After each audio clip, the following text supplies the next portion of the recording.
तो एक बार फिर से आप सभी का बहुत बहुत स्वागत है। ये जो हमारी क्लास होगी यूनिट 5 के लिए हिंदी कविता, और हिंदी कविता के अंतर्गत हम मीरा को पढ़ रहे थे। मीरा का काव्य जो कि श्री विश्वनाथ त्रिपाठी जी के द्वारा संकलित इनके पदों का संकलन है। उसमें से शुरुआत के 20 पद, कितने पद लगाए गए हैं आपके सिलेबस में? तो आरंभिक 20 पद और 1 से 5 आप पिछली क्लास में देख चुके थे। आज 6 से 12 और इसी क्लास को आगे बढ़ाएंगे। थोड़ी देर बाद 1-2 घंटे के बाद वापस से कुछ पदों की व्याख्या देखेंगे। तो थोड़ा थोड़ा करके पढ़ लेंगे, एक दिन में क्लास खत्म हो जाएगी। शुरुआत कर रहे हैं व्याख्या के साथ। कुछ जो अलंकार मैंने आपको बताया था, ज्यादातर आपको अलंकार जो अनुप्रास है और रूपक यहाँ पर देखने को मिलेंगे। भाषा इनकी राजस्थानी, राजस्थानी के अंदर एक मारवाड़ी बोली आती है ना, मारवाड़ी आपने सुना होगा। तो मुख्य रूप से आपको राजस्थानी याद रख लेना है कि मीरा ने जो भाषा प्रयोग की है वो राजस्थानी भाषा का प्रयोग किया हुआ है यहाँ पर। और जब मीरा की बात करते हैं तो कृष्ण की बहुत बड़ी भक्त मानी जाती हैं, कृष्ण को अपने प्रियतम पति के रूप में स्मरण करती हैं। तो इनकी जो रचनाएं हैं उसमें माधुर्य भाव का समावेश हमें दिखाई देता है, कहीं कहीं भक्ति भाव भी हमारे सामने आ जाती है। और जब हम कृष्ण और मीरा की बात करते हैं तो इन्होंने अपने आप को ना कई बार ये मतलब मिलता है कि एक गोपी हुआ करती थी जिनका नाम था ललिता। ललिता के बारे में आपने सुना होगा, जो राधा है उनकी सहेली भी हुआ करती थी। अभी उस रूप में भी अपने आप को यानी गोपी के रूप में प्रस्तुत किया है मीराबाई जी ने। ठीक है, तो क्या कहती हैं? थारो रूप देखिया अटकी, थारो रूप देखिया अटकी, कुल कुटुंब सजन सकल बार बार हटकी। कहते हैं विसरिया ना लगन लगा मोर मुकुट बटकी, मारो मन मगन श्याम लोक कहा भटकी। मीरा प्रभु शरण गया जानिया घट घट की। पंक्तियों का भाव क्या है? कहते थारो, थारो मतलब तुम्हारा या आपका, जैसे सम्मान देने वाला शब्द होता है आपका। कहते हैं कि तुम्हारा रूप देखकर मेरी जो आंखें हैं, रूप देखा अटकी, अटकी मतलब अटक गई है, अटक गई।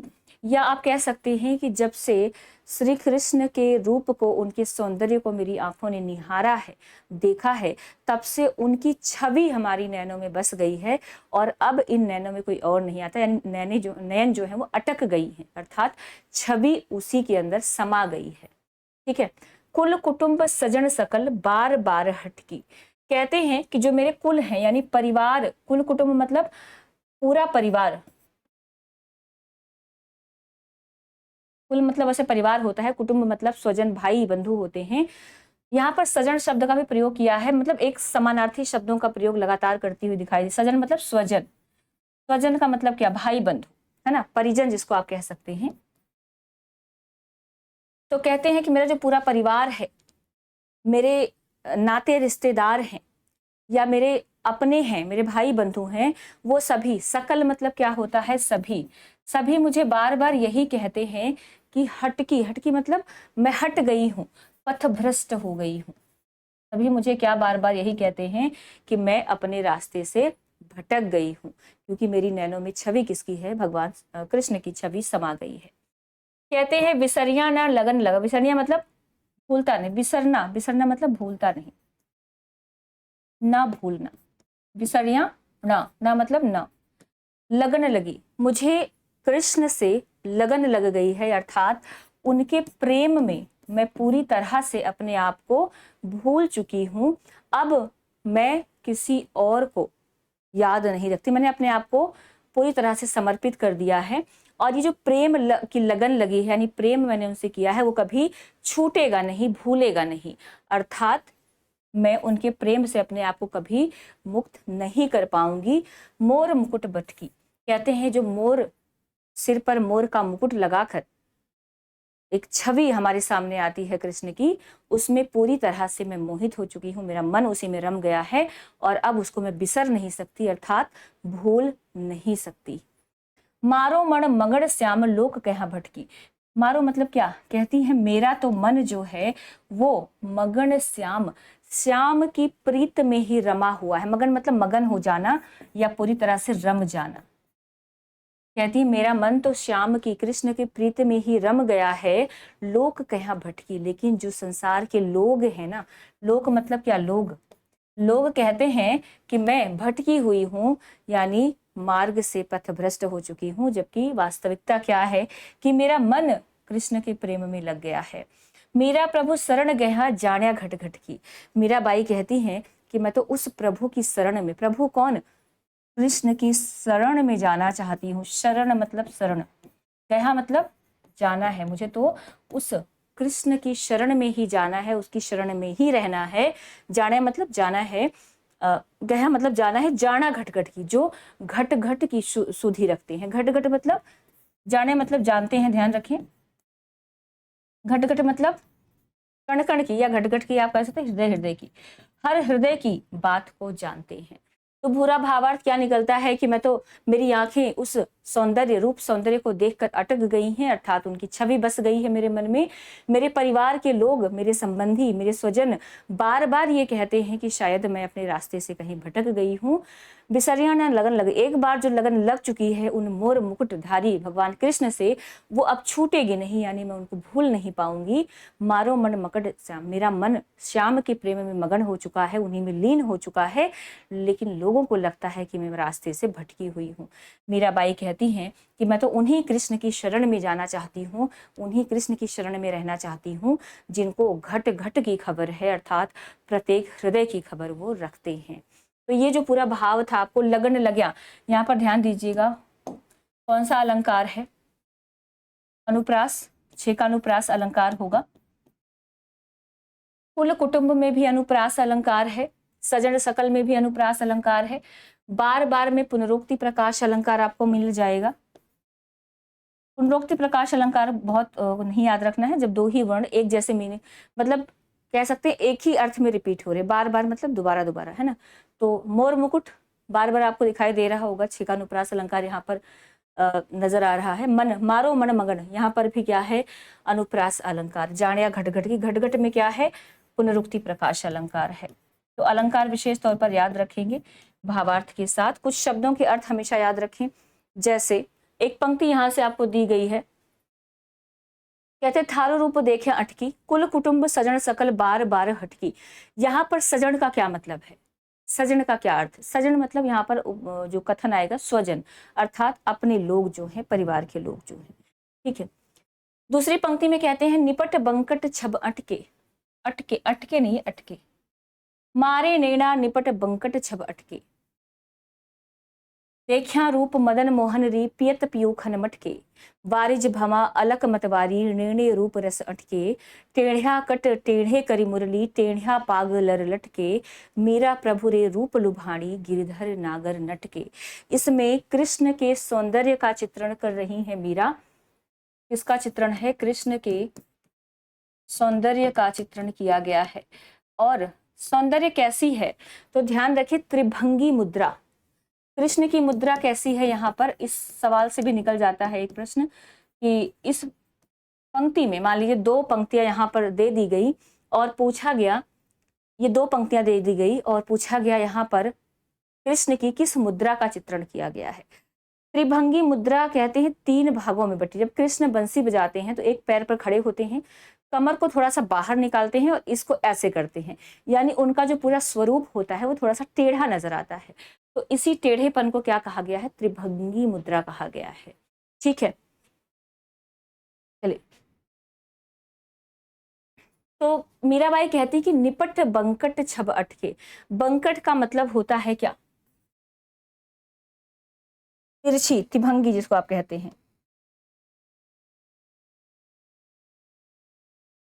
तिरछी, छवि मतलब छप मतलब छवि या आकृति, अटके मतलब वही बार बार शब्द आ रहा है, अटके मतलब अटक जाना, या फिर उसी पर एक कहते हैं ना, कहीं आपकी नजरें जो हैं एक टक किसी को देखने लग जाएं और उससे आपकी नजरें हटे ना, तो आप क्या कहेंगे कि मेरी जो नजरें हैं उसी पर जाकर अटक गई हैं या उसी पर केंद्रित हो गई हैं। तो इसका एक भाव आप ये भी निकाल सकते हैं, केंद्रित हो जाना या अटक जाना। तो कहती है निपट बंकट छब अटके, मेरी जो नजरें हैं या मेरी निगाहों में कृष्ण की तिरछी या त्रिभंगी छवि जो है वो अटक गई है, यानी मेरी नजरें उन्हीं पर जाकर केंद्रित हो चुकी हैं, केवल वो त्रिभंगी छवि ही दिखाई देती है। मारे नैना निपट बंकट छब अटके, मेरे नैनों में, नैना मतलब क्या, मेरे नैनों में ये त्रिभंगी छवि जो है कृष्ण की वो बस गई है, अटक गई है। कहते हैं देखा रूप मदन मोहन री, जब से मैंने मदन मोहन, मदन मोहन किसके लिए आया है? कृष्ण के लिए।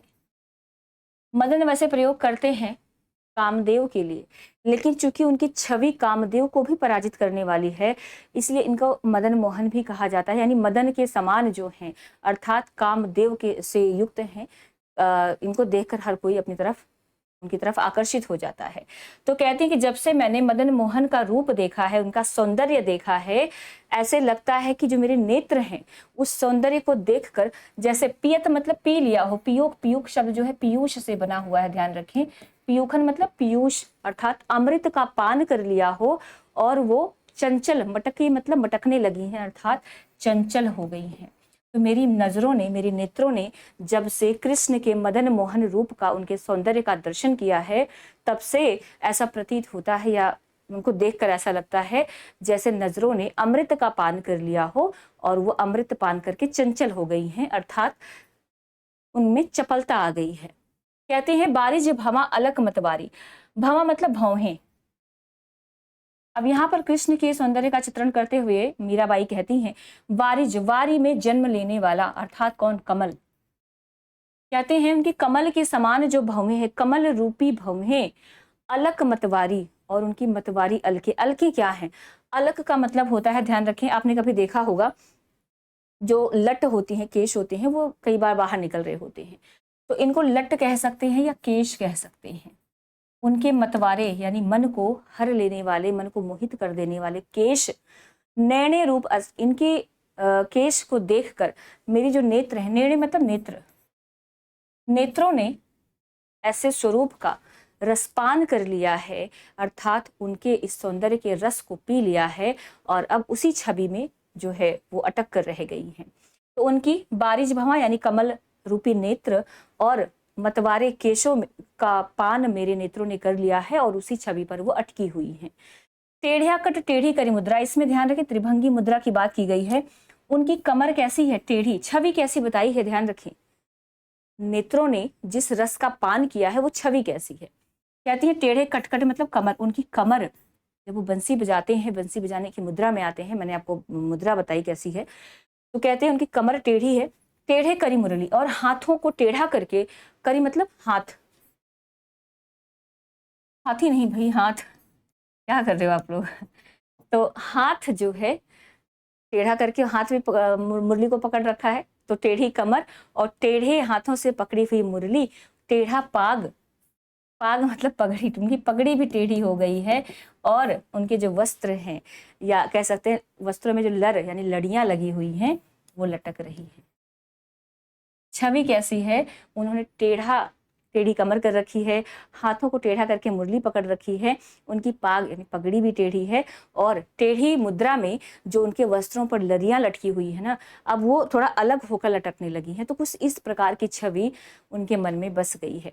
मेरा प्रभु रे रूप लुभानी, मीराबाई कहती हैं कि मुझे मेरा जो प्रभु यानी कृष्ण का ऐसा रूप है, उसने मुझे मोहित, लुभाना मतलब लोभित कर लिया, अर्थात मोहित कर लिया है, मैं उसके लोभ में पड़ गई हूँ। तो कृष्ण ने, अर्थात गिरिधर नागर का जो ये नट रूप है, नट रूप कहने का मतलब ये नृत्य की मुद्रा होती है, ध्यान रखें। ये जो त्रिभंगी मुद्रा है ये नृत्य करने की मुद्रा होती है। नृत्य कौन करता है? नट। तो कहते हैं गिरिधर नागर का जो ये नट का रूप है या नट की मुद्रा है, उसने और उसके रूप ने मुझे आकर्षित कर लिया है, मोहित कर लिया है, मैं उस पर पूरी तरह से लुब्ध हो चुकी हूँ। तो यहाँ पर प्रेम का भाव, कृष्ण के सौंदर्य का चित्रण मीराबाई के द्वारा किया गया है।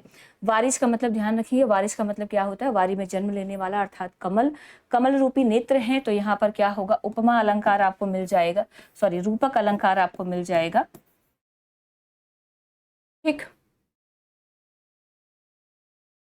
इसके अलावा मदन मोहन, मदन मोहन में अनुप्रास, छेकानुप्रास अलंकार हो जाएगा। अलंकार को थोड़ा सा ध्यान रखेंगे जहां पर भी आप इसको पढ़ेंगे। ठीक है। नैणे का क्या अर्थ है? नैणे मतलब नेत्र। न शब्द की आवृत्ति ज्यादा हो रही है, तो इसकी भाषा भी याद रखिए, राजस्थानी के अंतर्गत आने वाली मारवाड़ी बोली जो है, इसको यहाँ पर प्रयोग किया गया है। आगे बढ़ें। कहते हैं मारे मोहन रो रूप लुभाणी, यहाँ पर कृष्ण के रूप पर मोहित हैं। मारे मोहन रो रूप लुभाणी, सुंदर बदन कमल दल लोचन, बांका चितवन नैना समाणी, जमड़ा किनारे कान्हा धेनु चरावा देखो जुबान में कितनी बढ़िया निकलती है जब हम किसी और भाषा का उच्चारण कर रहे होते हैं। कहते जमड़ा किनारे कान्हा धेनु चरावा, बंसी बजावा मिष्ठा वाणी, तन मन धन गिरधर परवारा, चरण कमल मीरा विलमाड़ी। तो यहाँ पर वही मीरा अपने आप को, अपना तन मन धन सब किस पर समर्पित करने को तैयार हैं? सौंदर्य पर। और सौंदर्य किसका है? कृष्ण का सौंदर्य। तो यहाँ पर इन्होंने क्या किया है? कृष्ण के सौंदर्य का चित्रण किया गया है।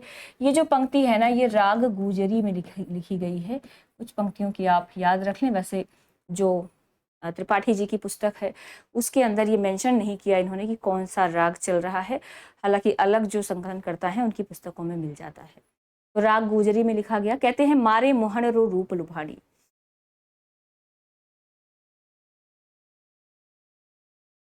समझ नहीं आएगा तो बता दीजिएगा, कहीं मैं ही बोलती चली जाऊं। मेरे मोहन का जो रूप है, मारे मतलब मेरे, मोहन रो, मोहन का, मोहन कौन? अर्थात कृष्ण का रूप बड़ा लुभावना है। अर्थात लुभावने कहने का मतलब आकर्षक है। तो जब रूप लुभावना है तो मीराबाई का कहने का तात्पर्य ये है कि मेरे कृष्ण का रूप बड़ा लुभावना है, मैं उसकी तरफ स्वतः ही आकर्षित हो जाती हूँ, अर्थात उस मोहिनी रूप पर मोहित हो जाती हूँ। अब उनका रूप कैसा है जिस पर वो मोहित हो रही हैं, जिस पर वो पूरी तरह से लोभित हो गई हैं? कहती है सुंदर बदन, बदन मतलब मुख यहाँ से है। कहते हैं उनका जो मुख है, बदन मतलब क्या? मुख। उनका जो मुख है वो बहुत ही सुंदर है, अर्थात पूरा सौंदर्य उनके मुख के अंदर ही दिखाई दे रहा है। कमल दल लोचन, लोचन मतलब नेत्र, कमल दल मतलब पत्ते, कमल के पत्ते के समान नेत्र, या कमल के पत्ते रूपी नेत्र आप कह सकते हैं। उनके नेत्र कमल के पत्तों के समान है। बांका चितमण, बांका मतलब होता है टेढ़ी। वो कृष्ण देखते कैसे हैं? तिरछी नजरों से देखते हैं। तो कहते हैं कि जो उनकी टेढ़ी चितवन है या तिरछी नजरें हैं वो मेरे नेत्रों में, नैना समानी मतलब मेरी आंखों में, मेरे नेत्रों में पूरी तरह से बस गई हैं। ये छवि मेरे नेत्रों में बस गई। कौन सी छवि? सुंदर मुख, कमल के पत्तों के समान नेत्र और टेढ़ी चितवन, ये उनकी छवि जो बन रही है वो मेरे नेत्रों में समा गई है, बस गई है।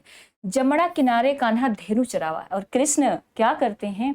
जमुना मतलब जमुना। कहते हैं कि मेरे कृष्ण अर्थात कान्हा जमुना के किनारे गाय चराते हैं।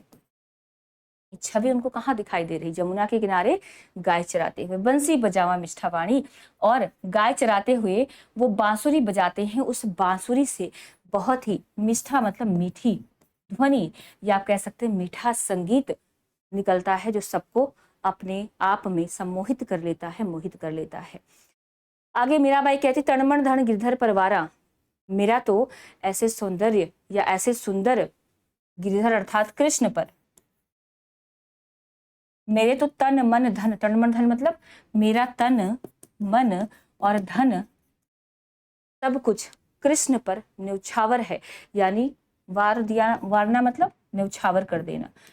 कृष्ण के ऐसे सौंदर्य पर तो मेरा तन मन धन सब कुछ समर्पित है, सब कुछ न्यौछावर है। चरण कमल मीरा बिलमाड़ी, और ऐसे कृष्ण के कमल रूपी चरणों में, क्या है?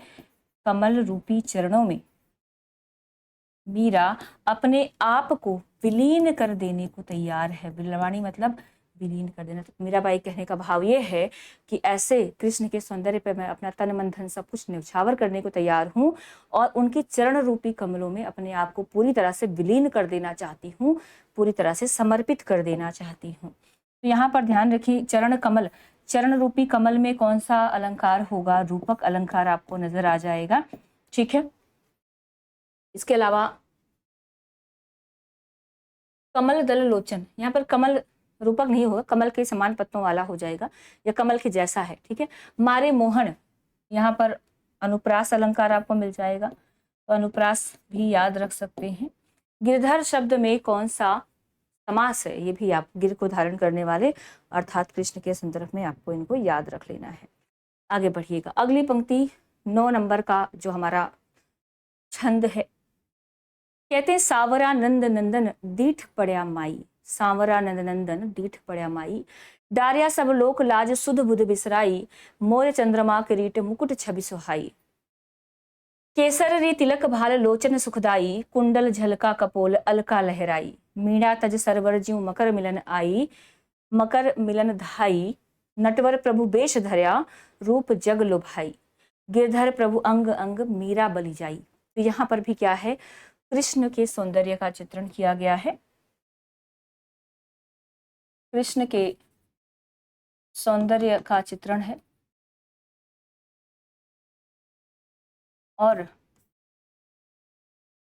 आपने मीरा के बारे में पढ़ा होगा कि जब ये सत्संगति करती थी, संतों की संगति में रहती थी या भजन कीर्तन करती थी, तो इनका बड़ा परिवार के द्वारा विरोध किया जाता था। तो मीरा अपने कई पदों में ये लिखती हैं कि मैंने अपने परिवार या लोक लाज जिसको कहते हैं उस सबको छोड़ दिया है, त्याग दिया है। मतलब इनकी भक्ति ऐसी है जिसमें समाज का कोई मतलब विशेष महत्व नहीं है, बल्कि सबसे अलग मुझे अपनी भक्ति करनी है। तो कुछ वो भाव भी आपको यहाँ पर दिखाई देगा। कहती है सावरा नंद नंदन डीठ पड़या माई। माई ध्यान रखे सखी के अर्थ में प्रयोग हो रहा है, ठीक है। हे सखी, अपनी सखी से कृष्ण के दर्शन कर लेने का वर्णन कर रही हैं कि हे सखी, वो सांवरा नंद नंदन, नंदन मतलब क्या, पुत्र, जो नंद का पुत्र सांवला, सांवला कृष्ण के लिए प्रयोग किया जाता है क्योंकि उनका जो रंग है वो सांवला है। तो कहते हैं मुझे वो सांवरा नंद का पुत्र दिखाई पड़ गया। डीठ पड़या मतलब दिखाई पड़ गया, अर्थात मैंने उसकी एक झलक देख ली है। अब झलक देख ली तो क्या हुआ, इसका परिणाम क्या निकला। कहते हैं उसको देखते ही डारिया सब लोक लाज सुध बुध बिसराई। मैंने उसकी एक झलक देखते ही ऐसा प्रतीत हुआ जैसे सारा लोक लाज यानी जो सामाजिक मर्यादा है, लोक लाज का डर है, वो सब मैंने क्या कर दिया। डारिया मतलब छोड़ देना, डार देना यानी छोड़ दिया। मैंने लोक लाज को त्याग दिया, छोड़ दिया, और अपनी सुध बुध, बिसराई मतलब खो दी। अर्थात मेरी सुध बुध अब मेरे बस में नहीं रही, मैं अपने ही बस में नहीं हूँ। सारी लोक लाज को त्याग कर सुध बुध खो बैठी हूँ। एक छवि में ये असर हो रहा है। अब छवि कैसी है, किस छवि को देखा इन्होंने। मोर चंद्रमा किरीट, किरीट मतलब होता है मुकुट। मुकुट किस चीज का है, आपने मोर पंख देखा होगा, उस पर एक चंद्रमा की आकृति बनी होती है। तो कहते हैं मोर चंद्रमा किरीट, जो चंद्रमा से युक्त, चंद्रमा से युक्त मोर मुकुट, मोर का मुकुट या मुकुट के अंदर एक मोर का पंख लगा होता है। तो मोर चंद्रमा किरीट, चंद्रमा से युक्त मोर का मुकुट, उनकी जो इस प्रकार की छवि मतलब छवि,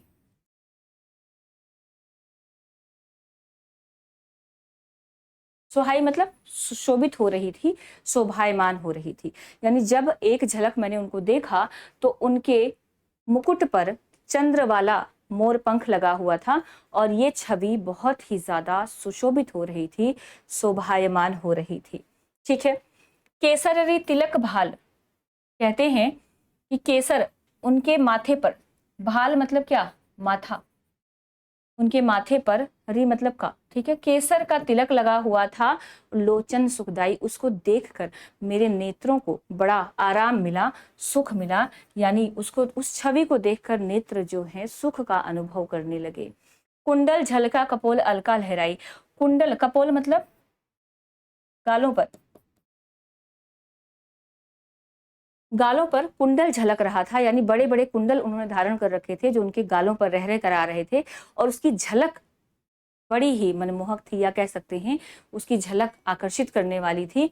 अलका लहराई, और उनकी जो लटें हैं, अलक मतलब लटें या जो उनके केश हैं वो लहरा रहे थे। अच्छा, इस दृश्य को देखकर, कुंडल की झलक और अलकों का लहराना देखकर ऐसा लगता था जैसे मीणा तज सरवर, मीणा मतलब कौन, मीन, मीन मतलब मछली, मछली ने तज दिया यानी छोड़कर, क्या छोड़कर, सरोवर, मछली ने तालाब को छोड़कर मकर से मिलने, कहते मकरी जो मीन है, मछली है, वो तालाब को छोड़कर मगर से मिलने चली आई है। मगर कौन, मगर मछधाई मतलब दौड़ कर आना। यहाँ पर एक चीज ध्यान रखेंगे, जो कृष्ण है वो जो कुंडल पहनते हैं, कहा जाता है मकराकृत कुंडल, मकराकृत कुंडल, यानी उनके कुंडल जो है वो मकर के आकार के होते हैं। ठीक है। तो ऐसा लगता है कि जैसे उनकी जो लटें हैं वो इस प्रकार से कुंडल के पास आ रही हैं, जैसे मछली ने सरोवर का परित्याग कर दिया हो और मगर से मिलने के लिए दौड़ कर चली आई हूँ। तो ज्यों का प्रयोग हुआ है उत्प्रेक्षा अलंकार, ध्यान रखेंगे। नटवर प्रभु बेश धर्या रूप जगलो भाई, मेरे नटवर अर्थात भगवान श्री कृष्ण ने ऐसा रूप धारण किया है कि जिसको देखकर पूरा संसार लोभित हो जाए, पूरा संसार जो है उन पर आकर्षित हो जाए। लोभ करना यानी उन पर आकर्षित हो जाना। गिरधर प्रभु अंग अंग मीरा बल जाए, मीराबाई कहती हैं कि ऐसे भगवान गिरधर पर, कृष्ण पर मीरा का अंग अंग न्यौछावर है, यानी उनके अंग प्रत्यंग पर। कहने का भाव यह है कि मीराबाई कहती कि गिरधर प्रभु अंग अंग, उनके अंग प्रत्यंग पर, प्रत्येक अंग पर मीराबाई अपने आप को समर्पित करती हैं या अपने आप को न्यौछावर करने को तैयार हैं। तो कुछ इस प्रकार की छवि निकल के आ रही है किसकी, कृष्ण की, जहां पर वर्णन किया गया है ज्यों में, ध्यान रखेंगे उत्प्रेक्षा अलंकार। यहाँ पर अंग अंग में क्या है, पुनरोक्ति प्रकाश, पुनरोक्ति प्रकाश अलंकार है। अलग का मतलब क्या होता है, कुंडल कपोल, ये सब अर्थ थोड़ा सा याद रखेंगे क्योंकि यहाँ पर कई बार सीधे सीधे अर्थ भी आपको दे दिया जाता है। ठीक है, तो इसमें कृष्ण की छवि का वर्णन किया गया है। और मीरा तज सरवर जीव मकर मिलन धाई, ये पंक्ति विशेष तौर पर याद रखेंगे। सवाल कभी निकल जाए, सीधे सीधे अर्थ पूछ लिया जाए तो उसको भी याद रखें। यहाँ पर मकर क्या है, मकर क्या है, किस संदर्भ में प्रयोग किया गया है, और मीन क्या है यानी मछली क्या है, तो कुंडल और लटें, इनको एक तरह से इनका प्रतीक माना गया है। तो प्रतीकात्मक रूप भी यहाँ पर दिखाया गया है। अगली पंक्ति में कहती हैं, ऋणा लोभा अटका सक्या ना फिर आए, नैना लोभा अटका सक्या ना फिर आए, रोम रोम नक्सिक लख्यों ललक ललक अपुलाए, माँ ठाढ़ी घर आपने मोहन निकल्या आए, बदन चंद परगासता मंद मंद मुस्काए, सकल कुटुंबा बरजता बोल्या बोल बनाए, ऋणा चंचल अटक ना माण्या पर हथ गया बिकाए, भलो कहा कोई कहा बरोरी सब लया शीस चढ़ाए, मीरा रे प्रभु गिरधर नागर बिना पल रहा ना जाए। तो यहाँ पर कृष्ण के वियोग में मीरा की क्या स्थिति है उसका वर्णन कर रही हैं। और साथ में ध्यान रखें जो सामाजिक मर्यादा है या लोगों के जो ताने हैं उसका भी जिक्र किया है। एक तरह से तत्कालीन समाज में जिस तरह से मीरा के अपने लोग उनको नुकसान पहुंचाने की कोशिश करते थे या रोकने की कोशिश करते थे, उस चीज का भी यहाँ पर वर्णन किया है मीरा ने। ठीक, और कृष्ण का सौंदर्य यहाँ भी आपको दिखाई देगा। कहती है नीणा, नीणा मतलब क्या, नेत्र। नीणा लोभा अटका सक्या ना फिर आए, कहते हैं कि ये जो मेरे लोभी नेत्र हैं, नीणा लोभा मतलब लोभी मतलब लालची, मेरे ये जो लोभी या लालची नेत्र हैं वो अटक गए हैं। अटकने का शब्द बार बार इन्होंने प्रयोग किया है। अटक जाने का अर्थ आपको समझ आ गया होगा कि एक जगह पर जाकर केंद्रित हो जाना, यानी अब आप किसी और चीज को देखना नहीं चाह रहे हैं। तो मीराबाई कहती है कि मेरे जो लोभी नेत्र हैं वो कृष्ण की मनोहर छवि पर जाकर अटक गए हैं, केंद्रित हो गए हैं, और जो एक बार वहां पर चले गए तो सक्या ना फिर आए, फिर वापस नहीं आ सके। सक्या मतलब ना मतलब नहीं होगा, ठीक है, नहीं, सक्या मतलब सके, तो वापस वो लौटकर नहीं आ सके, अर्थात पूरी तरह से उन्हीं पर समर्पित हो गए हैं। रोम रोम नक्सिख लख्यो, मेरा जो नेत्र है, मेरे जो नेत्र है, रोम रोम मतलब रोम रोम, उनका रोम रोम, मेरे नेत्र कृष्ण के रोम रोम, यहां तक कि नख से लेकर शिख तक, यानी संपूर्ण शरीर का यहाँ पर चित्रण किया गया है। रोम रोम कहने का मतलब कि नख से लेकर शिख तक प्रत्येक अंग का निरीक्षण कर रहे हैं या उनको देख रहे हैं, और देख कर भी इनकी ललक, ललक मतलब यहाँ पर ध्यान रखेंगे जो लालच है, ललक ललक अकुलाए, उसी देखने की ललक में, चाहत में ये व्याकुल रहते हैं। इतना देखने के बाद भी इनके नेत्र जो है भरते नहीं हैं। एक ललक का मतलब यहाँ पर लालच है, दूसरा ललक ध्यान रखेंगे चित्त है, चित्त यानी मन। तो रोम रोम नख से लेकर शिख तक देखते हैं, लेकिन फिर भी इनका जो चित्त है, मन है, वो देखने, उनकी झलक को देखने के लिए ही व्याकुल रहता है, उसी लालच में पड़ा हुआ है। माँ ठाड़ी घर आपड़े, कहते हैं मैं तो नहीं गई थी देखने भाई, माँ मतलब मैं अपने घर में किस तरह से उन्होंने दर्शन किया उसके बारे में बता रही हैं कि मैं तो अपने घर में ठाड़ी मतलब खड़ी थी, मोहन निकल आया, इतने में मोहन वहां से निकल गए। जैसे आप दरवाजे पर खड़े हों और आपके घर के रास्ते से कोई निकल जाए, बस आप एक छवि उसकी देख लें। तो कहती है मैं तो अपने घर पर खड़ी थी, अचानक से मोहन निकल गए। बदन चंद परगासता, उनका जो चंद्रमा रूपी मुख है, उनका मुख चंद्रमा के समान प्रकाशित हो रहा था। प्रकाशता मतलब क्या है? प्रकाशित होना। जब छवि उन्होंने कैसी देखी? बदन चंद, उनका जो चंद्र रूपी मुख है वो क्या हो रहा था? प्रकाशित, प्रकाशमान हो रहा था। मंद मंद मुस्काए और उन मुख पर, उस उनके मुख पर मध्य मध्य मंद मतलब धीमी धीमी या मध्यम मध्यम मुस्कुराहट दिखाई दे रही थी। सकल कुटुंबा वर्जता, सारे जो कुटुंब के लोग हैं, परिवार के लोग हैं, वर्जता वर्जित करना यानी रोकना। सारे परिवार के लोग, सकल मतलब सभी कुटुंब परिवार के लोग मुझे रोक रहे थे। बोलिया बोल बनाए, और तरह तरह की, बोलिया मतलब बोल रहे थे, बोल बनाए मतलब अलग अलग बातें, तो कह सकते हैं कि बातें बना रहे थे, या बातें बनाकर, या इनको गलत उल्टा सीधा कहकर। भाई यहाँ पर एक भाव ये भी निकलता है, बोल बनाए मतलब उल्टा सीधा कहना, है ना। तो जो इनके परिवार के लोग हैं वो बातें बना रहे थे, इनको रोकने की कोशिश कर रहे थे या इनके बारे में उल्टा सीधा बोल रहे थे। पर नैना चंचल, मेरे जो नेत्र हैं वो बड़े चंचल हैं। अटकना माना, एक बार जो उस छवि पर केंद्रित हो गए, तो अटक मतलब अटक गए या केंद्रित हो गए, तो कहना नहीं मानते। माने मतलब कोई कितना भी कुछ भी बोल ले, अब ये नेत्र कृष्ण की छवि पर अटक गए हैं, वापस कहना मानते नहीं हैं। और ये मेरे नेत्र जो हैं परहत गया बिका, दूसरों के हाथ बिक गए हैं। जब आप किसी की हाथ बिक जाते हैं तो आप एक तरह से उसके दास बन जाते हैं, उसके गुलाम बन जाते हैं। अब चूंकि उसने आपको खरीद रखा है तो जैसा वो कहेगा आपको करना पड़ेगा।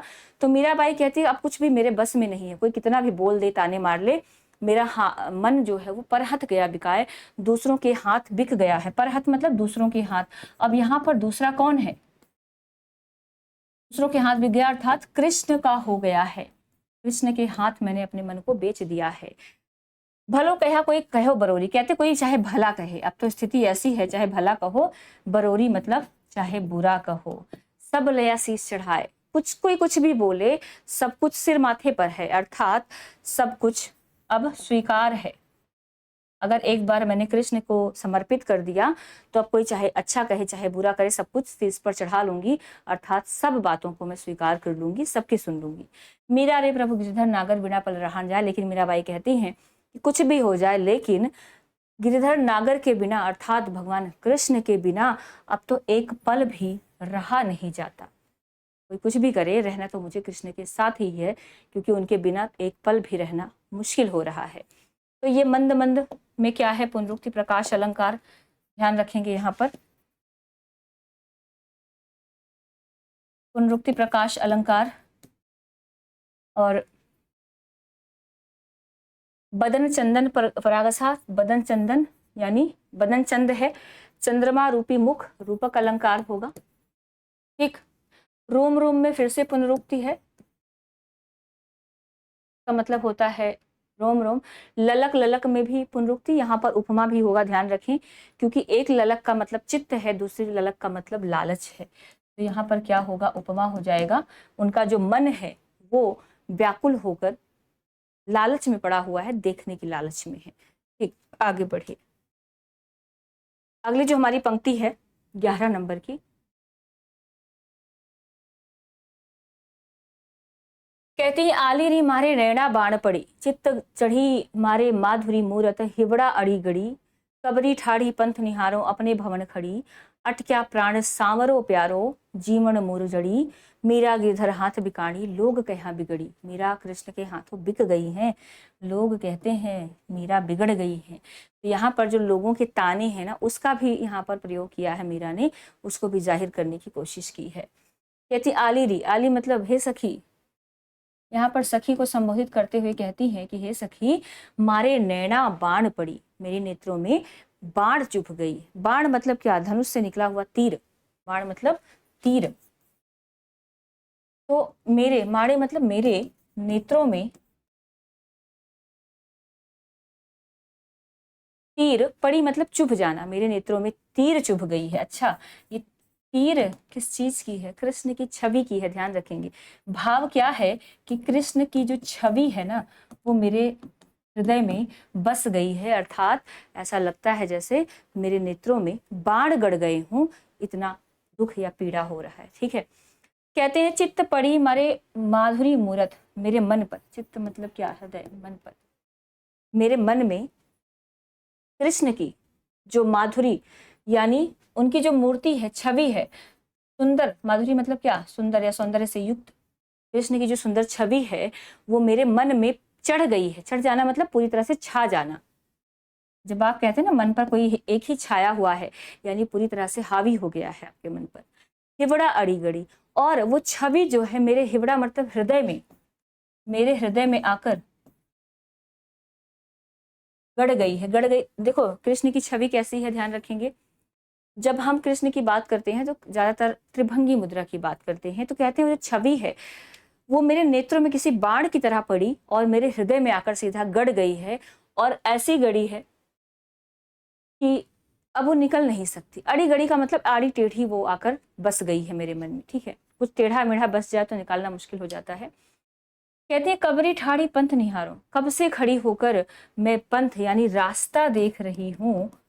अपने भवन खड़ी, अपने भवन में, अपने महल में खड़ी होकर या अपने घर में खड़ी होकर। कहती है मैं तो अपने घर में खड़ी होकर कितनी देर से कृष्ण का मार्ग देख रही हूँ। अटक्या प्राण सांवरो प्यारे, मेरे जो प्राण हैं वो कृष्ण सांवरे, कृष्ण के प्रेम में अटक गए हैं, पड़ गए हैं, या पूरी तरह से उन्हीं के प्रेम में मगन है। जीवन मुरझड़ी, और कृष्ण जो है जीवन मूर यानी संजीवनी बूटी। कृष्ण मेरे लिए, मूर मतलब बूटी होता है, ध्यान रखिए। जीवन मतलब जीवन देने वाली, जीवन देने वाली जो बूटी है वो क्या है? संजीवनी। ठीक है, किसी जड़ी बूटी के समान, मूर जड़ी शब्द का प्रयोग किया गया है। कहते कृष्ण की जो सांवरी छवि है वो किसी संजीवनी बूटी के समान है, अर्थात जीवन देने वाली छवि है। मीरा गिरधर हाथ बिकानी, कृष्ण को संबोधित करते हुए या कृष्ण को याद करते हुए मीराबाई कहती हैं कि मैं तो गिरधर के हाथ में बिक चुकी हूँ, अर्थात गिरधर के हाथों बिक चुकी। बिकने का मतलब यहाँ पर है कि मैंने अपने आप को पूरी तरह से कृष्ण के हाथों समर्पित कर दिया है, लेकिन लोगों को लगता है कि मैं बिगड़ गई हूँ। लोग क्या बिगड़ी? लोग कहते हैं कि मीरा तो बिगड़ गई है, यानी इसने अपनी मान मर्यादा सब कुछ खो दी है, रास्ते से भ्रष्ट हो गई है। तो ये पूरा भाव मीरा अपने प्रेम का जो है चित्रण कर रही है इसमें। आगे बढ़ेंगे, एक आज की आखिरी पंक्ति देखते हैं।